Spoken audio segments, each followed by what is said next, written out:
But thanks to DXN की हमारे पास एक ओरिजिनल अच्छा क्वालिटी का ऑथेंटिफिकेशन लेके हमारे पास A2 काऊ घी अवेलेबल है। तो ये जो काऊ घी है वो बिलोना मेथड से बनाया गया है। तो बिलोना मेथड जनरली सबको पता होगा, लेकिन फिर भी मैं बताऊंगी। बिलोना मेथड ऐसी मेथड है जो हम ट्रेडिशनली यूज करते आ रहे हैं। ट्रेडिशनली जो हम पहले दही बनाते हैं, जो भी लेडीज घी घर पे कैसे बनाते हैं, लेकिन घी बनाने से पहले, वो मेथड शुरू करने से पहले हमें वो ध्यान रखना है कि उसका सोर्स क्या है, घी का सोर्सिंग कहाँ से आ रहा है, मतलब दूध का सोर्स कहाँ से आ रहा है। उससे ये शुरुआत होती है। और दूसरा, घी बनाने में इम्पोर्टेंट है कि उसका प्रोसेस कितना अच्छे से हम कर रहे हैं और ऑथेंटिफिकेशन के साथ कर रहे हैं। कर्डलिंग जो होता है वो ट्रेडिशनल पद्धति से, जो दही डाल के फिर उसका दही बनता है, वैसे पद्धति से होता है। लेकिन आपको पता नहीं होगा, अगर आप कमर्शियल घी जो मिलते हैं मार्केट में, जो भी अभी अवेलेबल है, तो मोस्टली लोग ये नेचुरल चीजें नहीं फॉलो करते हैं। वो कर्डलिंग के लिए कुछ साइट्रिक एसिड या कुछ भी एसिड डाल के वो घी उसका कर्ड बनाते हैं। लेकिन यहाँ पे ऐसा नहीं होता, प्रॉपर वो फर्मेंट किया जाता है, वो दही बनता है उसका। और उसके बाद बहुत इंपॉर्टेंट प्रोसेस है उसको मथना। और यहाँ पे होता है जो वुडन का जो चर्नर है, जो ट्रेडिशनली हम यूज करते हैं, घर पे करते हैं, जो वुडन का होता है, वो हाथ से ये मथा जाता है। बहुत सारी जगह पे ऐसा होता है ना कि मशीन्स होते हैं, या फिर मशीन्स उसको बटर मिल्क बनाते हैं और फिर वो बटर निकाला जाता है। तो ऐसा नहीं होता है यहाँ पे। यहाँ पे हाथ से मथा जाता है। वो आपको भी पता होगा कितना लेबर सेंसिटिव ये वर्क है और कितना ज्यादा टाइम कंज्यूमिंग ये वर्क होता है। तो आपके पास अच्छी क्वालिटी आ जाए, क्योंकि अगर हम देखते हैं कभी हम मशीन का भी यूज करते हैं, तो उसके जो नेचुरल न्यूट्रिएंट्स है जो घी में होने चाहिए वो चले जाते हैं। लेकिन अगर हम हाथ से मथते हैं तो उसका एक प्रॉपर टेम्परेचर मेंटेन होता है, और उसके जो न्यूट्रिएंट्स हमें चाहिए हमारे शरीर के लिए वो रिटेन रहते हैं। वैसे ही हमें सारे के सारे जो है वो मिलते हैं। तो इसमें ये तो बात बहुत इंपॉर्टेंट है कि ये नेचुरल तरीके से जैसे ट्रेडिशनली घी बनता आ रहा है वैसे भी ये बना है। दूसरी बहुत इंपॉर्टेंट चीज ये है कि हमारे जो काऊ घी है जो क्रुएल्टी फ्री है।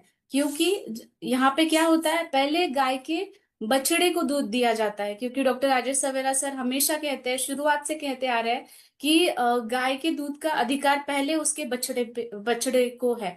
तो उसको पहले दूध पिला के उसके बाद जो दूध मिलेगा, उसी से हम ये आगे का प्रोसेस शुरू करते हैं। तो उसमें ये मदर का बॉन्ड भी प्रिजर्व होता है, और ये बहुत ही अच्छा क्रुएल्टी फ्री हमें मिल्क मिल रहा है। और ये जो गाय भी है, जो गिर काउज है, जो एक ओपन एनवायरनमेंट में रहती है, खाना खाती है। मतलब इसमें ऐसा नहीं है कि आपको कोई इंजेक्शंस दे रहे हैं। आजकल की डेयरी का आपने देखा होगा कि काऊ को ऑक्सीटोसिन दिया जाता है मिल्क प्रोडक्शन बढ़ाने में। तो ऐसा कुछ भी नहीं होता है, जो नेचुरली होते हैं। और इसमें भी आपको पता होगा कि अगर आपको 1 लीटर घी बनाना है तो 25 लीटर्स काउ मिल्क लगता है। तो आप वो रेशो भी देख देख सकते हो कि कितना ज्यादा काउ मिल्क हमें चाहिए होता है हमारा 1 लीटर घी बनाने के लिए।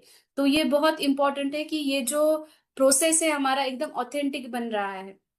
घी तो ये प्रोसेस के बारे में हुआ, बिलोना मेथड क्या है इसके बारे में हुआ। लेकिन घी के बेनिफिट्स क्या है? हम घी एज अ टेस्ट या मतलब इसके लिए नहीं खाते हैं। ये हमारा हमारी परंपरा है कि हम ये रोज खानी चाहिए, उसके बेनिफिट्स जो मिलते हैं। जैसे हमारे पास वर्जिन कोकोनट ऑयल था इतने दिन तक, तो आप वर्जिन कोकोनट ऑयल में हमेशा क्लिनिक में भी जब कॉल्स आते हैं तो मैं उनको बताती हूँ, सुबह गर्म पानी के साथ आप वर्जिन कोकोनट ऑयल ले, तो आपके जो इंटेस्टाइन है उसका भी अच्छे से स्नेहन होगा। और आपका जिनको कॉन्स्टिपेशन है, इनडाइजेशन है, उनके लिए अच्छा रहेगा। सेम अभी हमारे पास जो काऊ घी आया है, अगर आपने देखा होगा उसका बॉटल, तो उसका अरोमा भी इतना अच्छा है कि आपको ये उसकी प्योरिटी पता चलती है। तो आप वो भी सुबह सुबह गर्म पानी के साथ आप ले सकते हो। बाकी घी तो खाने में इस्तेमाल होता ही है, रोटी पे लगा के, सब्जी बना के, या फिर अगर आप कुछ डीप फ्राइड चीजें बना रहे हो तो उसमें भी आप घी का इस्तेमाल कर सकते हो। घी को आयुर्वेद में घृत कहा गया है, गोघृत, जो सबसे अच्छा मेध्य रसायन कहा गया है। मेध्य रसायन मतलब जो हमारे ब्रेन के ऊपर अच्छा काम करेगा, क्योंकि हमें पता है हमारे ब्रेन को गुड फैट्स की बहुत जरूरत है। तो गुड फैट्स अगर हमारे शरीर में मिलते हैं हमें, तो हमारा ब्रेन नर्वस सिस्टम बहुत अच्छे से काम करता है। और डाइजेस्टिव फायर भी वो अच्छा करता है, जैसे अग्नि दीपन कहा गया है ना, दीपन मतलब डाइजेशन अच्छे से होना। तो जिनको भूख कम लगती है, स्पेशली बच्चे खाना नहीं खाते हैं, ये सारी चीजें जब होती है ना, तो आप लेना चाहिए। फिर ये इम्यूनिटी सिस्टम के लिए भी बहुत अच्छा है। चरक संहिता में एक श्लोक आया है घी के बारे में, घृतम अग्निवर्धनम मेध्यम चक्षुष्य बलवर्धनम। तो ये इसका मीनिंग मैं बताती हूँ। अग्निवर्धनम मतलब हमारा डाइजेस्टिव फायर, डाइजेस्टिव फायर बढ़ाता है। मेध्य मतलब ब्रेन के ऊपर काम करता है। चक्षुष्य मतलब हमारे आंखों के लिए बहुत अच्छा है, क्योंकि हमें पता है आंखों में पित्त दोष रहता है, आलोचक पित्त, और ये पित्त के ऊपर बहुत अच्छा काम करता है। और बलवर्धनम, ये बल और आयुष्य दोनों का वर्धन बहुत अच्छे से करता है। स्किन में कॉम्प्लेक्शन बढ़ाता है, वर्ण भी अच्छा कर, इसको वर्ण्य भी कहा गया है। और अगर दोषों की बात की जाए तो वात दोष और पित्त दोष, इन दोषों में ये बहुत अच्छा काम करता है। गट हेल्थ में जिनको भी क्रॉनिक कॉन्स्टिपेशन है, मोशन साफ नहीं हो रही है, इनको बहुत मतलब ये ले सकते हैं डेली बेसिस पे, 3-4 टाइम ले सकते हैं। वैसे आप डाइट में रोज इसका इस्तेमाल करते ही है। बाकी जैसे भी जिनको भी कुछ प्रॉब्लम है वो वैसे ले सकते हैं। और दूसरी बहुत इंपॉर्टेंट बात है कि इसमें शॉर्ट चेन फैटी एसिड्स हैं, जो बहुत इंपॉर्टेंट होते हैं गट हेल्थ के लिए हमारे। और इसमें जो शॉर्ट चेन फैटी एसिड्स है वो कोलेस्ट्रॉल को नहीं बढ़ाने देते हैं, जो बैड कोलेस्ट्रॉल है उसको नहीं बढ़ाने देते हैं। गुड कोलेस्ट्रॉल हमें चाहिए हमारे हार्ट के लिए, तो ये अच्छे फैट्स हम कंज्यूम कर रहे हैं, तो गुड कोलेस्ट्रॉल हमें अच्छे से मिलेगा। एंटी इन्फ्लेमेटरी भी प्रॉपर्टीज है इसके अंदर, मतलब सूजन कम करने की प्रॉपर्टीज है। बाकी एज अ डाइट आप वो आप ले सकते हो। इसके बेनिफिट्स तो आयुर्वेदा में बहुत बहुत सारे हैं, बट आप जैसे खाना खाते हैं रोज ही, हमारे घर में घी यूज होता है, वैसे ही हमें यूज करना है अच्छा हेल्दी इम्यूनिटी सिस्टम बिल्डअप करने के लिए।